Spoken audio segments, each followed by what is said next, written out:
ఇప్పుడే జీ5 app download చేయండి. చూడండి మీ ఫేవరెట్ టీవీ షోస్ ఎప్పుడైనా ఎక్కడైనా.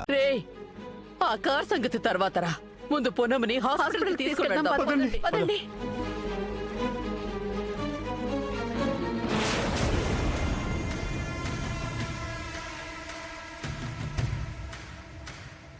ఎవరు వీళ్ళు? ఇటువైపే చూస్తున్నారేంటి? ఏమో అమ్మా, నాకు కూడా తెలీదు. ముందు పద హాస్పిటల్కి. అమ్మమ్మ చూసిందంటే ఇంకా సరే పద. ఆ పున్నమి చేస్తే పీట వదిలిపోతుంది. పొరపాటున బతికిందో మనిద్దరిని చంపేస్తుంది. కాబట్టి హాస్పిటల్కి వెళ్ళి ఆ పున్నమి చచ్చింది అని నిర్ధారించుకున్న తర్వాతే వెనక్కి వెళ్దాం. లేదా అదే హాస్పిటల్లో దాన్ని లేపేద్దాం. సరే పద వెళ్దాం.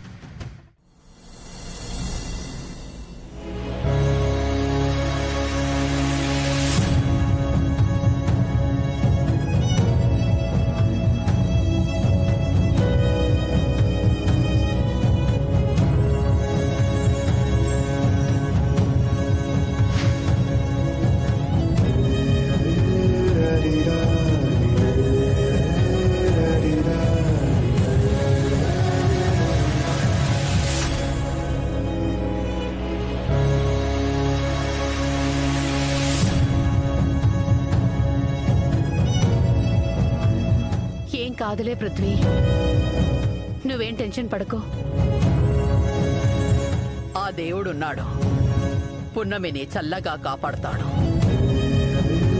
ఏం దేవుడో ఏం లోకమో, ఆ దేవుడే ఉంటే ఇంత పెద్ద యాక్సిడెంట్ జరిగేదా ఏంటి?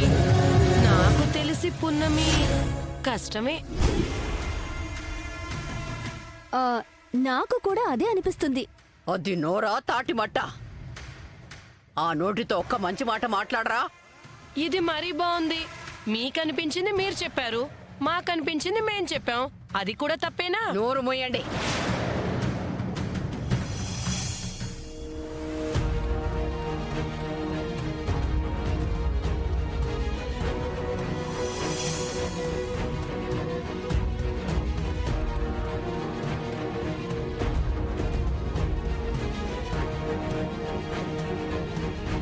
డాక్టర్, ఏమైంది? ఏదైనా ప్రాబ్లమా? ఏం లేదమ్మా. బయట మీ వాళ్ళున్నారు కదా, నేను వెళ్ళి మీ వాళ్ళతో మాట్లాడతాను.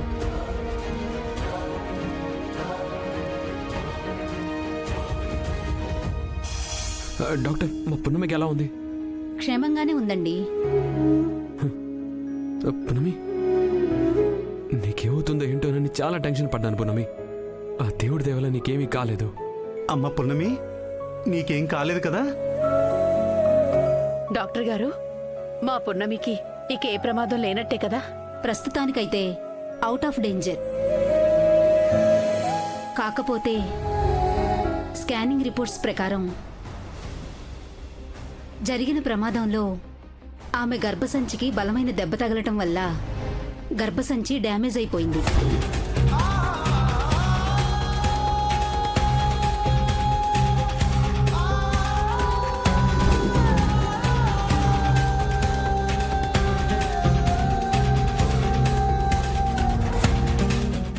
జీ5 యాప్ డౌన్లోడ్ చేసి అన్ని ఎపిసోడ్స్ పూర్తి ఉచితంగా చూడండి.